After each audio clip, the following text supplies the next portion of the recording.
The summer has arrived, and while for most soccer fans that means seeing our favorite players posting luxurious vacation pics on Instagram and seeing Jack Grealish fall down in Las Vegas casino lobbies, on the field there's not a lot happening, but off the field a lot of things are going on, specifically in the transfer market, and specifically if you're a fan of American soccer players. Christian Pulisic, Chris Richards, Tyler Adams, Weston McKennie, Sergino Dest, that we are going to rely heavily upon in Qatar, and their futures at the moment are a bit murky, and we're going to get into all those details on this episode of the Yank Report. So I think we have to start with our main man, Christian Pulisic. He is the biggest star in all of American soccer after all, and his future seems to be one of the ones most in doubt of any player on the list.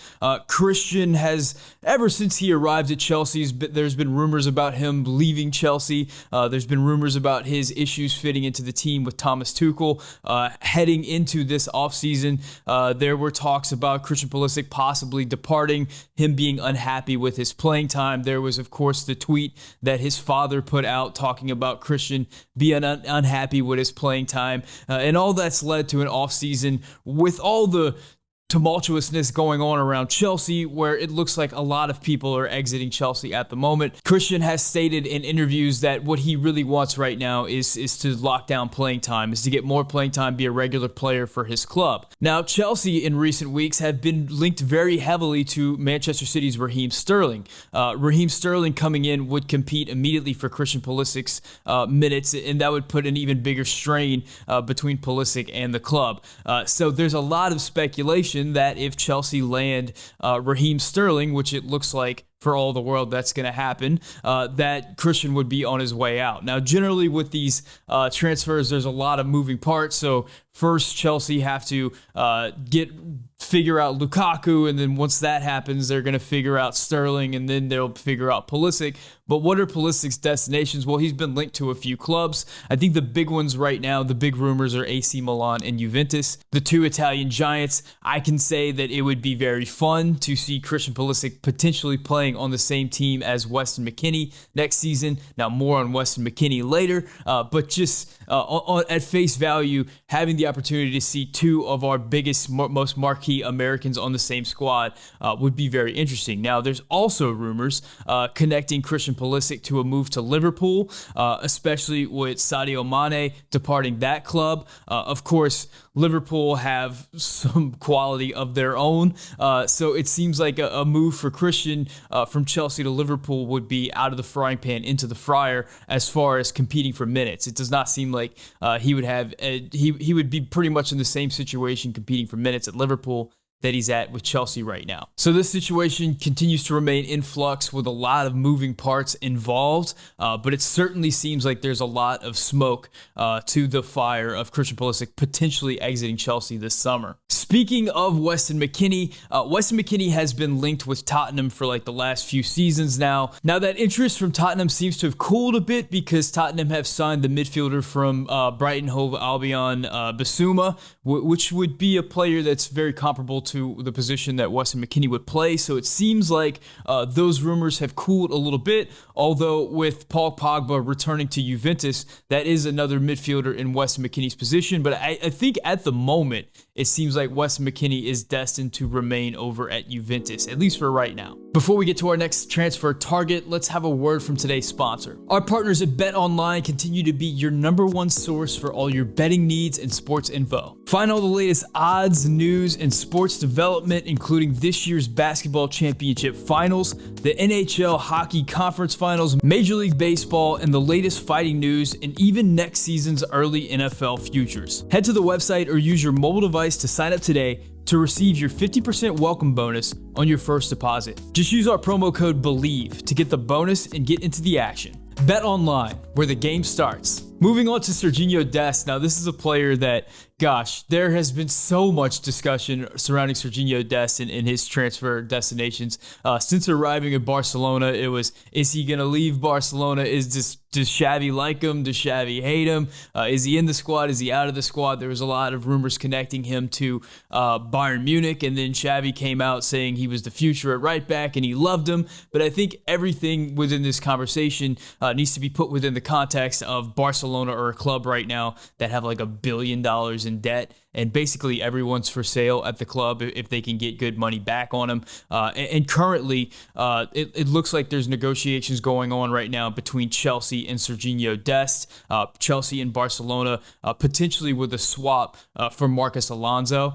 This is another interesting one because then we could potentially see Christian Pulisic and Sergino Dest on the same squad, which would be fun as hell. But that's where the rumors are right now. Now, it must be said that it's been reported that Sergino Dest does not seem to want to leave Barcelona. He seems very happy where he's at, and I think Barcelona is like his boyhood club, and it's the spot where he wants to be. However, these rumors are persisting, linking him to Chelsea, which is a very interesting move. Now, there's also rumors out there potentially linking him to Leeds, but I think every American is being linked to Leeds right now, and I can kind of show that as we move through the list. But this Chelsea Dest interest is very real, and it's very interesting in this moment. It's going to be interesting to see how this shakes out. Next, we come to Tyler Adams, who seems to be at the end of his road over at RB Leipzig. It seems like he's had enough seasons over there and he's ready to explore a transfer opportunity, and it looks like RB Leipzig is ready to let him go if someone can meet their demand. I know now the main destination in mind, of course, is Leeds United, and we know that the ties that Tyler Adams has with Jesse Marsch throughout his playing career. We know that Tyler can fit in Jesse Marsch's system, and seems like the perfect replacement for Calvin Phillips, who is looking to make his exit over at Leeds. But I think Calvin Phillips is the main thing keeping this move from happening right now. There's interest in Calvin Phillips from Manchester City right now. If he gets that move, then Leeds will have the cash to go after Tyler Adams. But that's the domino that needs to fall in order for this thing to really get set into motion. Next up, we have the move that I am particularly interested in because I think this is one of the most important position groups and potential moves affecting the World Cup in this entire summer transfer window, and that is the destination of Chris Richards.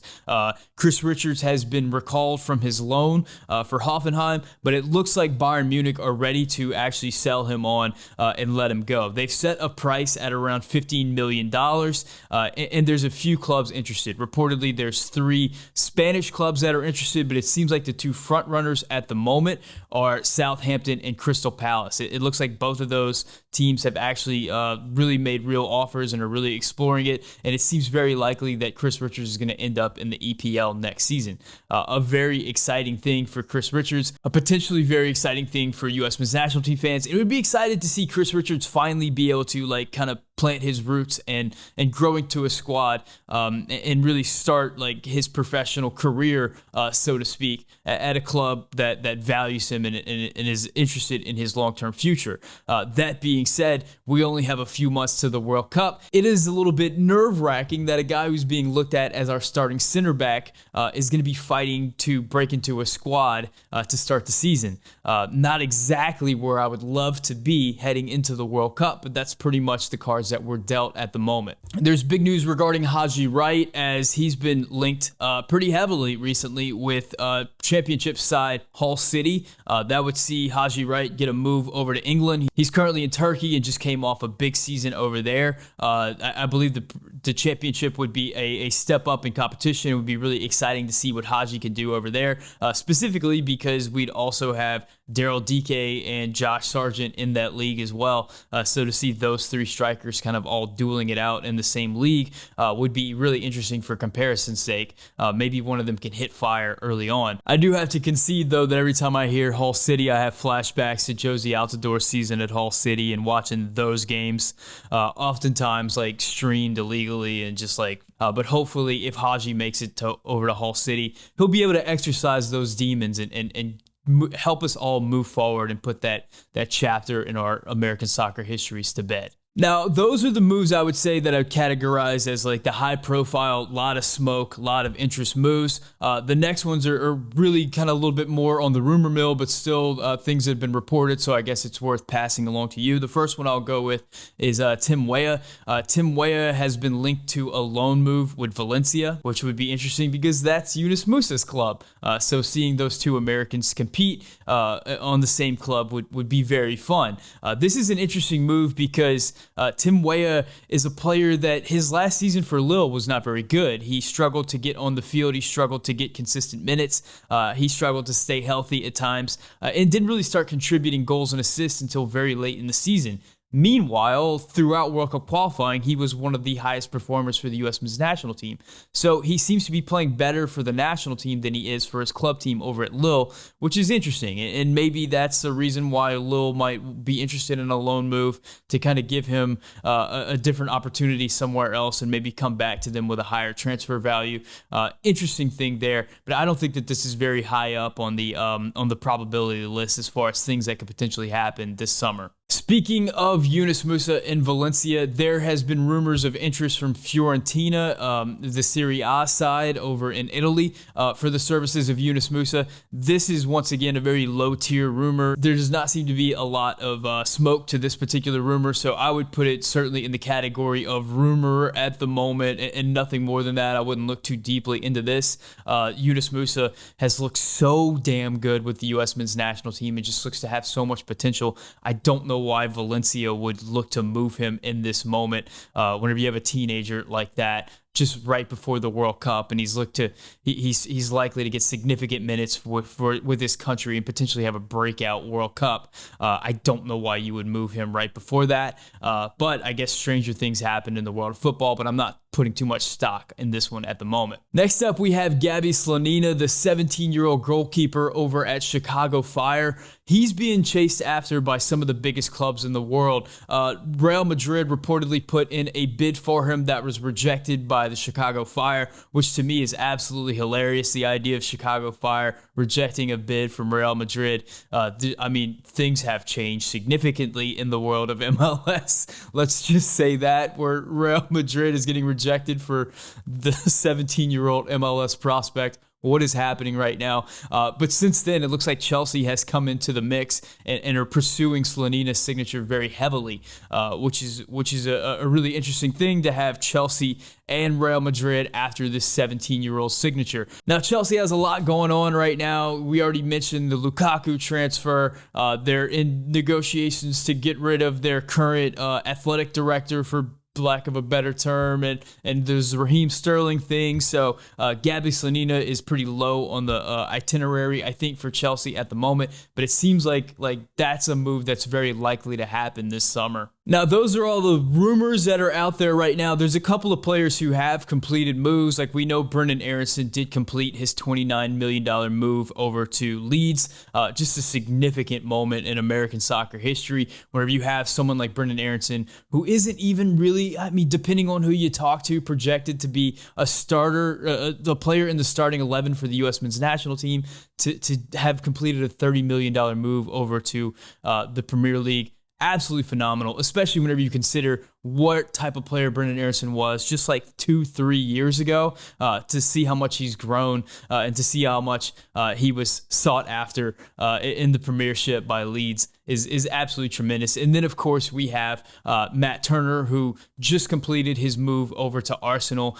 He is actually in London right now being ingratiated by the fans. It's very likely that Matt Turner is going to start the season off as the backup, but he has said that he's gunning for that starting position.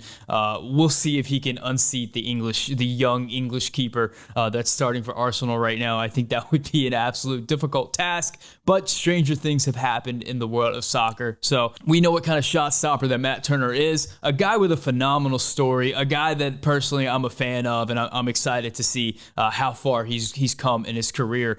Just seems like a great person, and excited to see what he's able to do in the Premiership if he gets an opportunity. And lastly, we'll wrap things up with some guys that are going to be on the move, but we don't know where they're going to be yet. The first one is John Brooks. John Brooks, of course, has been released from Werder Bremen.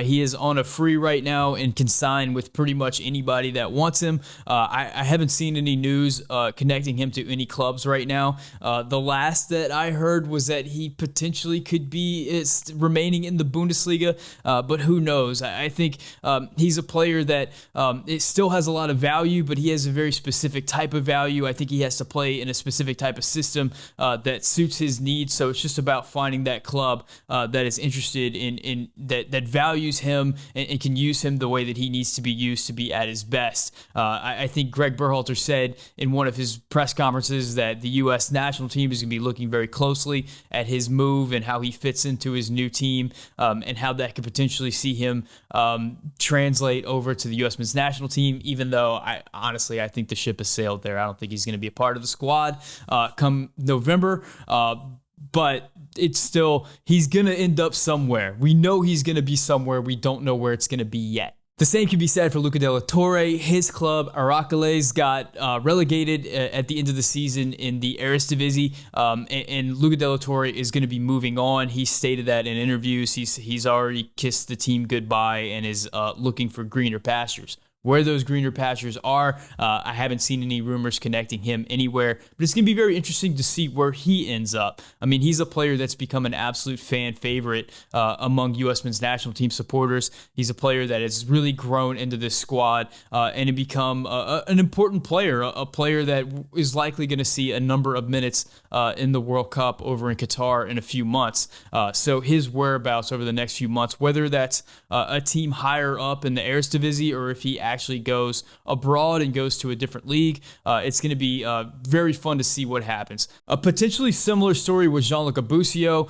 His club, Venezia, did get relegated in Serie A over in the Italian league, and he could potentially get out of his contract with that relegation. I haven't seen any rumors connecting him anywhere, but that's just something that's been out in the ether. Whether or not Gianluca Cabuccio will remain with Venezia kind of is yet to be seen. It's something that I'm looking in with a lot of interest. Number one, because I love Gianluca Cabuccio, and number two, because Venezia is just such a cool club. I wish they would have stayed up. It was a blast watching them this year with the fashion and the stadium and just all the romantic things about Venice that I think if you watch that club this year, you really clung to, and it is a really cool thing to see. So Gianluca Cabuccio could potentially be on the move, but where to, we don't know yet.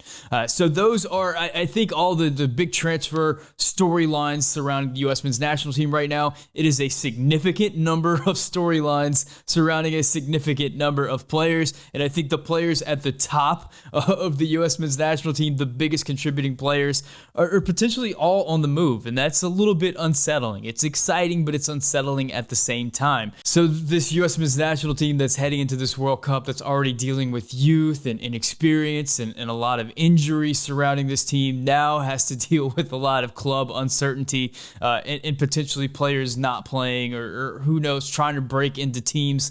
It's a bit of a mess, but it's our mess and we got to deal with it. I'm curious what you guys think about this transfer saga. Where do you see these players going? Where do you want to see Christian Pulisic go? I know that's the big talking point. Do you think that Wes McKennie stays at Juventus? It looks like that's what it's going to be right now. The Sergino Dest situation, it's been a will he or won't he situation with him at Barca, and it's just turned up the heat ever since Xavi's arrived. A really interesting situation there. Personally, I want to see him stay. Whenever he's played at Barca, he's looked tremendous, and it seems like there's a lot of upside with him at that squad, but you know, who knows? It's called the silly season for a reason. So let me know your thoughts on the transfer market for the U.S. men's national team players. If you want the Yank Report in podcast form, you can find the Yank Report podcast anywhere you get your podcasts. Si habla español, dígame un comentario en español. Thank you so much for liking and subscribing. If you really want to support the channel, you can become a member. You can get access to the members only videos. You can get cool badges and stuff like that, and directly support the channel and this project and what I'm doing here. Thank you to the Tier 2 members, Manuel Oliveres, Mike Irish, Chris Matassa, Matt Doyle, and Matthew Hanna. Guys, thank you so much for watching. My name is Sam, and this is the Yank Report brought to you by Bet Online.